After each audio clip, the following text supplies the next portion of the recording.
আমি দেখেছি আমার মা যখন মাদ্রাসায় নিয়ে যাচ্ছ, জীবনের প্রথম দিন স্কুল থেকে নিয়ে এসে আমার বড় মামা রাস্তায় ধরেছিল, আল্লাহ বুঝদান করো, কোথায় নিয়ে যাচ্ছে?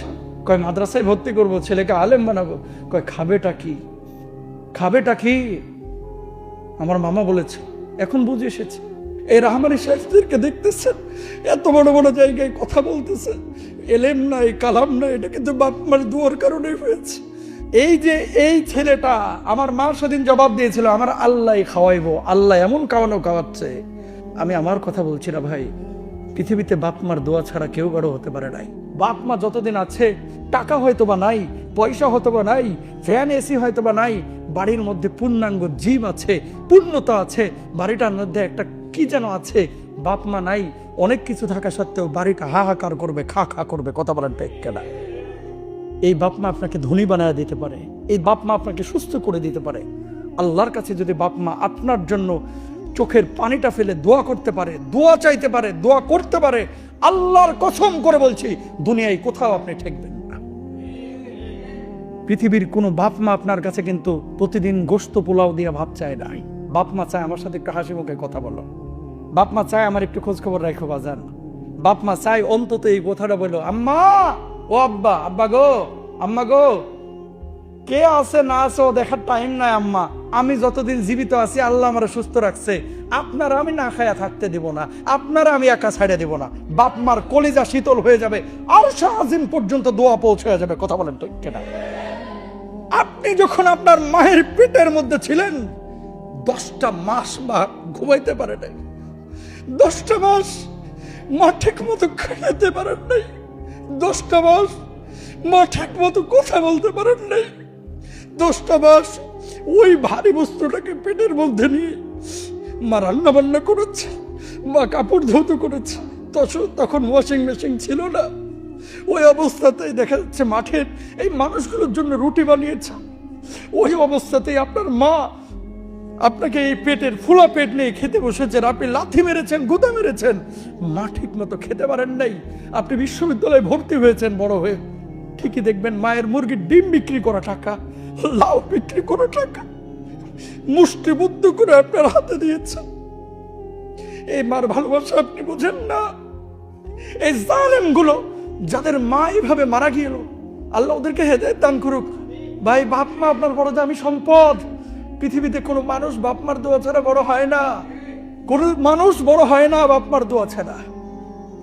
আজকে গলায় ঝাড়ি মেরে কথা বলেন, আজকে যে মাথার নিতর দেহে পড়ে আছে, এই পরিস্থিতিতে ভাই আপনাকে একদিন পড়তে হবে। কামা তাদিনু তুদান, বাপ মাকে কষ্ট দিয়েন না।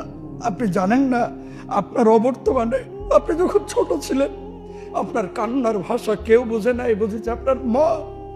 রাত্রিকালের সময়ে কত রাত আপনি অসুস্থ ছিলেন, আপনার মা নির্ঘুম রাত কাটিয়েছে। কত দিন আপনি হসপিটালের বেডে শুয়েছিলেন, আপনার মা নির্ঘুম রাত কাটিয়েছে। সুতরাং মায়ের এই শ্রমগুলোকে আপনি পৃথিবীর কোনো পারিশ্রমিক দিয়ে মূল্যায়ন করতে পারবেন না। ভাই, হাতটা জোর করে বলি, বাপ মার খেদমত করেন, বাপ মার খেদমত করেন। নামাজ পড়া যেমন ফরজ আল্লাহ করে দিয়েছেন, বাপ মার খেদমত করোকে আমার আল্লাহ রাব্বুল আলামিন তেমনই ফরজ করে দিয়েছেন। সুবহানাল্লাহ বলেন। মাকে কষ্ট দিয়েন না। এই পৃথিবীর বুকে কোনো মানুষ বাপ মার দোয়া ছাড়া বড় হতে পারে না। এই যে ইমাম সাহেবকে দেখছেন নামাজ পড়াচ্ছে, ও মায়ের দোয়ার কারণে এমনটা হয়েছে।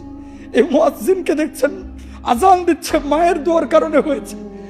আমি আমার ইয়াং স্টারদেরকে বলতেছি, যে যারা যুবক, হাতটা জোর করে বলতেছি, বাপ মার সাথে গলায় ঝাড়ি মেরে কখনো কথা বলবেন না। ইনশাল্লাহ বলেন, বলেন ইনশাল্লাহ। এই যে মুরব্বী, এই যে যাদের দাড়ি পেকে গেছে, অধিকাংশই মা মারা গিয়েছে, জানেন না ঘরে কি সম্পদ আছে। কালকে মাটা ঠিকই মারা যাবে, কাঁদবেন অনেক রাত, গভীর রাত্রে মাকে স্বপ্নে দেখে আঁতকে উঠবেন, অনেক কান্না করবেন, কিন্তু মাকে আর খুঁজে পাবেন না। দেখবেন মায়ের পানের বোটাটা ওই জায়গাতেই পড়ে আছে, মায়ের লাঠিটা ওই জায়গাতেই পড়ে আছে, বাবার জামাটা লুঙ্গিটা ওই জায়গাতেই পড়ে আছে। হয়তো বা মাঝে মাঝে ভালো খাবার দাবার নিয়ে গেলে আটকে উঠবেন, আরে আমার আব্বা এই মোরগটা পছন্দ করতো, আমার মাটা এই খাবারটা পছন্দ করতো, আমার মা এই পিঠাটা পছন্দ করতো, আমার আব্বা এই লুঙ্গিটা পছন্দ করতো। আটকে উঠবেন, ঘরটার মধ্যে ঢুকবেন, বাপ মা যতদিন আছে, টাকা হয়তো বা নাই, পয়সা হয়তো বা নাই, ফ্যান এসি হয়তো বা নাই, বাড়ির মধ্যে পূর্ণাঙ্গ জীব আছে, পূর্ণতা আছে, বাড়িটার মধ্যে একটা কি যেন আছে। বাপ মা নাই, অনেক কিছু থাকা সত্ত্বেও বাড়িটা হাহাকার করবে, খা খা করবে। কথা বলেন ঠিক কিনা? এই যে ঈদের সময় যারা বাড়িতে যান, আমরা জানি না এগুলা, বুঝি, খুব ভালো করেই বুঝি। আমি তো চিন্তা করি, আল্লাহ যদি বাপ মাকে উঠে নেন তাহলে ঈদ আমি কেন গ্রামে যাব, কার জন্য যাব? আপনারাও হয়তো অনেকে জান না যে হুজুর, যে ঘরটা আবার বাপটা থাকবো, ওই ঘরটা আজকে তেলাপোকাদের আখড়া হয়ে গেছে। যে ঘরটায়, যে খাটটায় আমার মাটা ঘুমাইতো, ওই খাটটা আজকে খাটের জায়গায় নাই, ধুলা আস্তরে আবরণে একেবারে একাকার হয়ে গেছে। কার জন্য যাব হুজুর? মনটায় চায় না, এই জন্য আপনি ঈদের দিনে যান না। এগুলো পরিস্থিতি আপনারও আসবে। হাতটা জোর করে বলতেছে, বাপ মা বড় দামি সম্পদ। এই বাপ মা আপনাকে ধনী বানায় দিতে পারে, এই বাপ মা আপনাকে সুস্থ করে দিতে পারে। আল্লাহর কাছে যদি বাপ মা আপনার জন্য চোখের পানিটা ফেলে দোয়া করতে পারে, দোয়া চাইতে পারে, দোয়া করতে পারে, আল্লাহর কসম করে বলছি দুনিয়ায় কোথাও আপনি ঠেকবেন না। তাহলে কেউ বাপ মাকে কষ্ট দেব না, ইনশাল্লাহ বলেন, সবাই বলেন ইনশাল্লাহ। আজকে আসলে ইমোশনাল হয়ে গেছি। এই বিষয়গুলা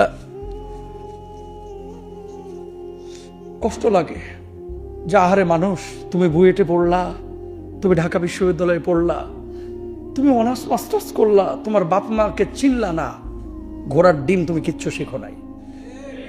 এই জন্য সরকারের কাছে বলতে চাই, শুধু শিক্ষা দীক্ষা না, পুঁথিবিদ্যা না, কিতাবের শিক্ষা না, বরং এমন শিক্ষা দেন যে শিক্ষায় মানুষ বানাবে। বাপ মার খেদমত করে সন্তান না করলে 10 বছরের জেলের ব্যবস্থা করে দেন। কি তামাশা! কেন আজকে শক্তি আছে মনে করতেছো কি হনুরে মনু? তোমার বাপটার মতো তুমিও 2 দিন পরে এরকমই বুড়া হবা, তোমারে দেখবে কেন? কথা বলেন না কেন? মানুষ অসহায় হয়ে যায়। এমনি এমনি বলতেছি না। প্রত্যেকটা পরিবারের মধ্যে একটা টেন্ডেন্সি, 5 ভাই থাকলে খালি ধাক্কায় আর এক ভাইয়ের ঘরে, আমার বউ ভালো না, আমার টাকা নাই, আমার পয়সা নাই। শুনেন ভাই, পৃথিবীর কোনো বাপ মা আপনার কাছে কিন্তু প্রতিদিন গোস্ত পোলাও দিয়ে ভাত চায় না। বাপ মা চায় আমার সাথে একটু হাসি মুখে কথা বলো, বাপ মা চায় আমার একটু খোঁজ খবর রাখো বাজান, বাপ মা চায় অন্তত এই কথাটা বলো, আম্মা ও আব্বা, আব্বা গো, আম্মা গো, কে আছে না আছে ও দেখার টাইম নাই আম্মা। আমি যতদিন জীবিত আছি আল্লাহ আমার সুস্থ রাখছে, আপনারা আমি না খায়া থাকতে দেব না, আপনারা আমি একা ছাড়ে দেব না। বাপ মার কলিজা শীতল হয়ে যাবে, আর শাহজিন পর্যন্ত দোয়া পৌঁছে যাবে। কথা বলেন তো কেন? বাবা আছেন না আপনারা? সবাই তো বাবা, সবাই কিন্তু এই জিনিসটাই আপনারা চান। এই যুবকরা, তোমরা যারা বসে আছো, আমার আওয়াজ যারা শুনছেন, আপনাদেরকে বলি, পৃথিবীতে যদি সফল হইতে চান শুধু পড়াশোনা না, বাপমার দোয়াটাকে অ্যাসেট বানান, বাপমার দোয়াটাকে অ্যাসেট বানান, বাপমার দোয়াটাকে অ্যাসেট বানান।